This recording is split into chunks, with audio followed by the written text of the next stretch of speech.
Assalamualaikum warahmatullahi wabarakatuh. Perkenalkan, nama saya Muhammad Oraza Al-Sudais.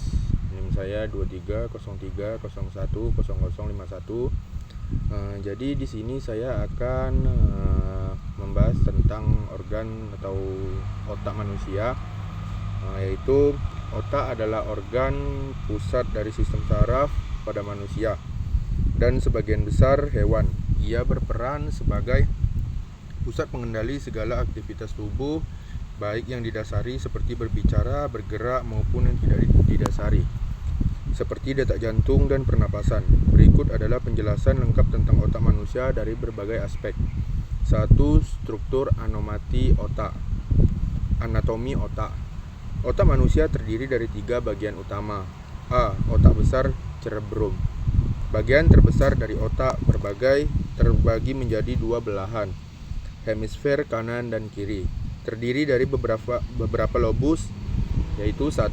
Lobus frontal, kontrol motorik, pemikiran, perencanaan, dan perilaku sosial. Yang kedua, lobus parietal, pemrosesan sensorik seperti sentuhan dan suhu. Yang ketiga, lobus temporal, pendengaran, bahasa, dan ingatan. Yang keempat, lobus occipital, yaitu penglihatan. Yang B, otak kecil cerebellum, berada di bawah otak besar di bagian belakang kepala, mengatur koordinasi, gerakan, keseimbangan, dan postur tubuh. C, batang otak brainstem, menghubungkan otak dengan sumsum tulang belakang, mengontrol fungsi-fungsi vital seperti detak jantung, pernapasan, dan tekanan darah. Terdiri dari membran otak tengah, pons, dan medula oblongata. Yang kedua, fungsi otak.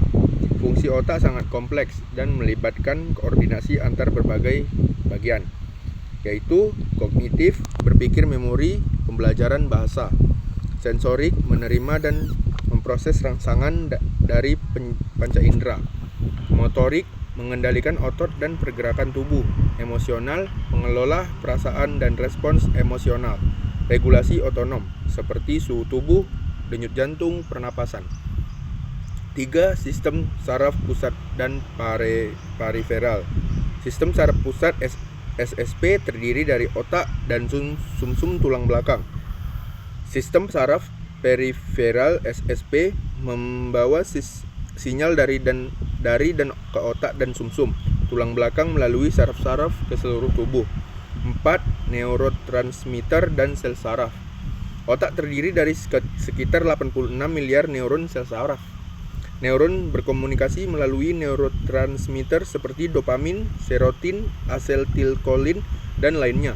Pesan antar neuron dikirim melalui sinapsis dalam bentuk impuls listrik dan kimia. 5. Perlindungan otak.